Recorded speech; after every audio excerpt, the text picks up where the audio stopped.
Hello guys, ഇന്ന് നമ്മൾ 7 chief characteristics of Germanic or Teutonic language എന്ന ഒരു പാർട്ടാണ് ഡിസ്കസ് ചെയ്യാൻ പോകുന്നത്.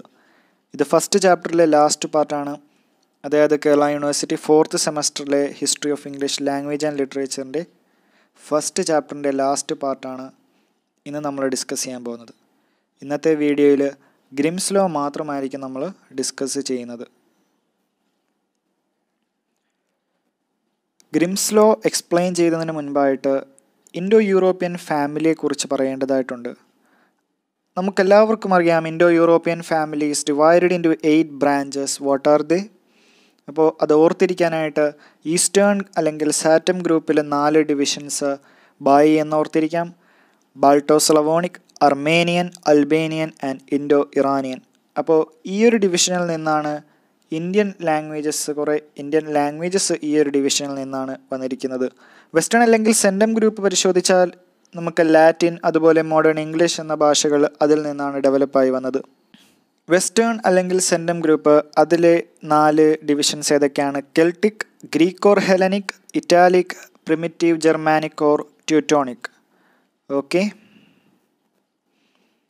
What are the 4 families of language? അതായത് ഇൻഡോ യൂറോപ്യൻ എന്ന് പറയുന്ന ഒരു ഫാമിലിയാണ്, അതുപോലെ ഹെമിറ്റിക് എന്ന് പറയുന്ന മറ്റൊരു ഫാമിലി ഓഫ് ലാംഗ്വേജ് ആണ് Semitic and Ural Altaic. What are the other names of Indo European family? Because എക്സാമിന് വേറെ രീതിയിൽ വേറെ പേരിൽ ക്വസ്റ്റ്യൻസ് വന്നാലും നിങ്ങൾക്ക് ഉത്തരം എഴുതാൻ സാധിക്കണം. So other names are Indo Germanic, proto European, Indo European and Aryan. Indo Germanic, proto European, Indo-European and Aryan. Germanic or Teutonic language. We are focusing on Germanic or Teutonic language. അതായത് 2000 to 1000 BC ആ കാലഘട്ടം we can find a constant state of flux for this group of language, for this branch, and we can find difference from other branches of the family of Indo-European. From Indo-European family of language, we know that there are 8 branches. When we consider Germanic or Teutonic language, this branch is entirely different from other 7 branches. They are Indo-Iranian, Armenian, Albanian, Balto-Slavonic, Celtic, Greek or Hellenic, Italic. What are the 7 features of this family, of this group? That is PG, Primitive Germanic Group. 1. Grimm's Law. The second, Werner's Law. Ablaut, Verbal System. Teutonic Accent, Simplification of the Inflectional System. Declension of Adjectives. 7 features ഓർത്തിരിക്കാൻ ഒരു ചെറിയൊരു short cut പറയാം, because this part is very important. Grimm's law and Verner's law എക്സാമിന് വരാൻ നല്ല സ്കോപ്പുള്ള 2 ടോപ്പിക്കാണ് Grimm's law and Verner's law. Grimm's law നോക്കൂ, ഒരു ജീവി AVT തേയിലയിൽ ഒരു ജീവി കിടക്കുന്നു. ആ ഒരു തേയില ഒരു പാലിലേക്ക് ആഡ് ചെയ്യുന്നു. ആ ചായ കുടിക്കുന്ന ആൾക്ക് ഇൻഫെക്ഷൻ വരുന്നു. So G Grimm's law, V Verner's law, AVT A ablaut, V verbal system, T Teutonic accent. Infection stands for inflectional system, simplification of the inflectional system. Add for adjectives, declension of adjectives. Guys, let's discuss today's topic, that is Grimm's law. So before we describe Grimm's law, the 3 sets of changes, let me mention other names of Grimm's law. The first one, primitive Germanic consonant shift. Also Grimm's law is known as sound shift.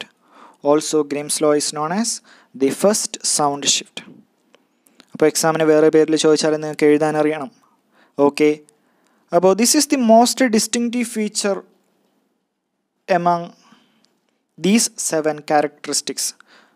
Okay, നേരത്തെ discuss ചെയ്ത 7 characteristics എടുത്താൽ Grimm's law is the most distinctive feature. ഇതെന്താണ് Grimm's law? ഞാൻ Indo European ഫാമിലിയെക്കുറിച്ച് പറഞ്ഞു. Indo European ഫാമിലിയിലെ മറ്റു branches, അതായത് ബാക്കി 7 ബ്രാഞ്ചസ് പരിശോധിച്ചാൽ you cannot find a change in consonant system.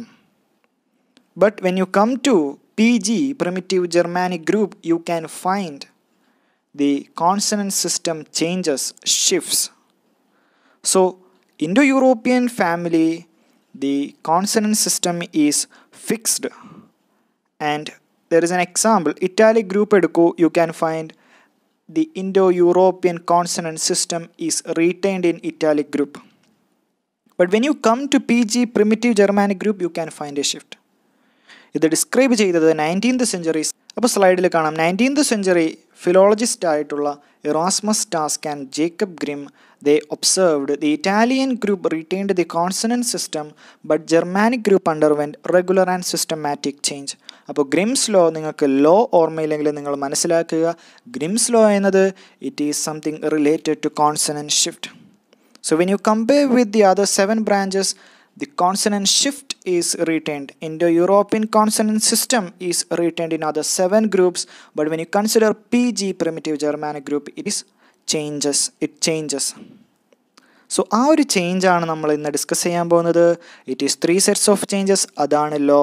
So primitive Germanic group എന്താണ്? It is the broken language, broken away from parent language, and Germanic plosive consonants underwent a change. What is plosive? What is plosive? Sound which is produced by explosion, plosive or pause sound. For example, p, bilabial p. So bilabial ആയിട്ടുള്ള bilabial plosive p, b. Okay, so Germanic plosive consonants underwent a change. So we will be discussing in the next slides. Let that point be like that. See, what are the 3 sets of changes you find in PG, primitive Germanic group? So you see 4th bullet, 4th point. This chain shift in the order 3 to 1 can be abstractly represented as how?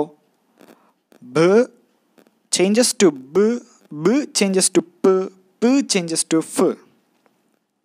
Let it be there. See the point. Proto-Indo-European voiced aspirated stops or plosive becomes unaspirated voiced stops. See B, B, B, you can find aspirated. Aspirated means which has a sound like h, h. So voiced aspirated stops or plosives. For example, b, b. So Proto-Indo-European voiced aspirated stops or plosives b become unaspirated voiced stops. B is unaspirated. ആ ഒരു h sound വരുന്നില്ല. h sound വരുന്നതാണ് ആസ്പിറേറ്റഡും h sound വരാത്തത് അൺആസ്പിറേറ്റഡും. So b എന്നുള്ളത് b ആയി, അതാണ് first change. Similarly ധ എന്നുള്ളത് d ആയി, അതുപോലെ g എന്നുള്ളത് g ആയി. മനസ്സിലായില്ലേ? അതാണ് ഫസ്റ്റ് സെറ്റ് ഓഫ് ചേഞ്ച്. ഇനി നമ്മൾ എക്സാമ്പിൾസ് പഠിക്കും, but let me explain the 3 sets first. ഇനി രണ്ടാമത്തെ സെറ്റ് താഴെ നിന്ന് മുകളിലോട്ട് നോക്കാം. Proto-Indo-European voiced stops become voiceless stops. See, b changes to p. Proto-Indo-European voiced stops, voiced plosive stops or plosives. Okay.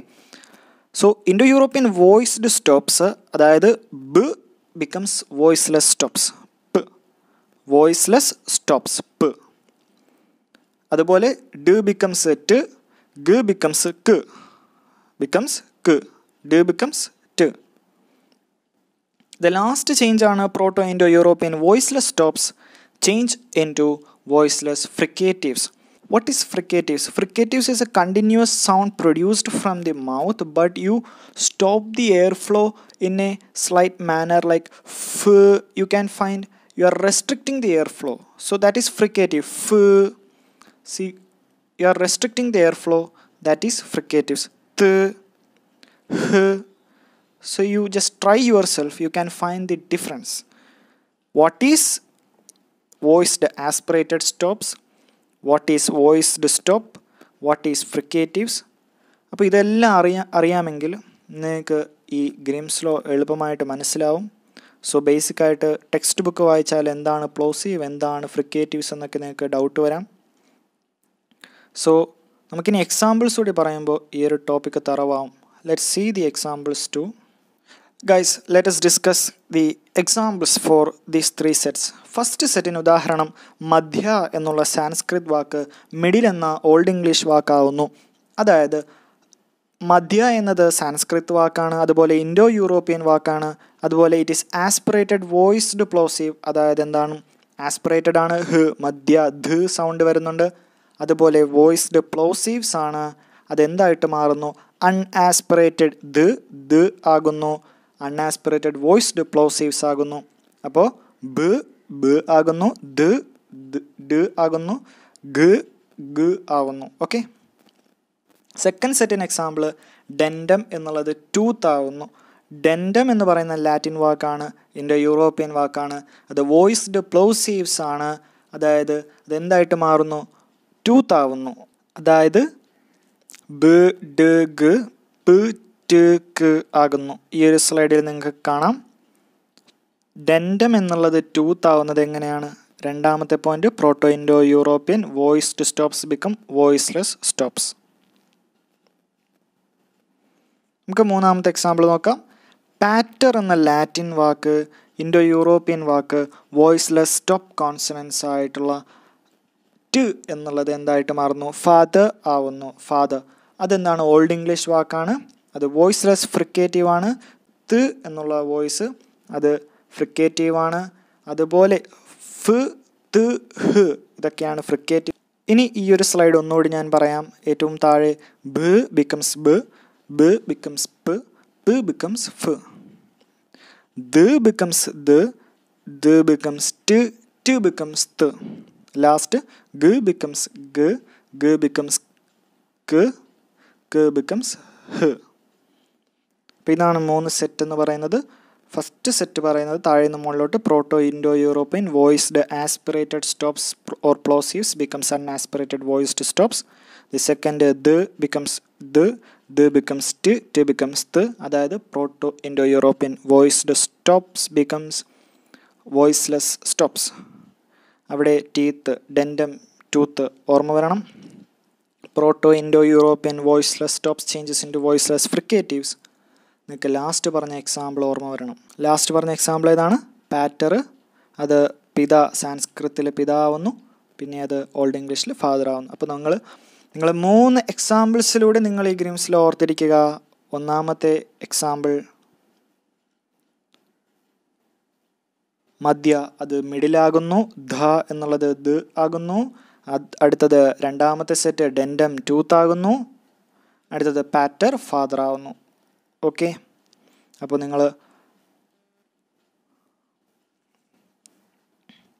നിങ്ങൾ ഇത് സ്ക്രീൻഷോട്ട് എടുത്ത് വയ്ക്കുക, ഇത് കറക്റ്റായിട്ട് പഠിക്കുക. ഓക്കെ.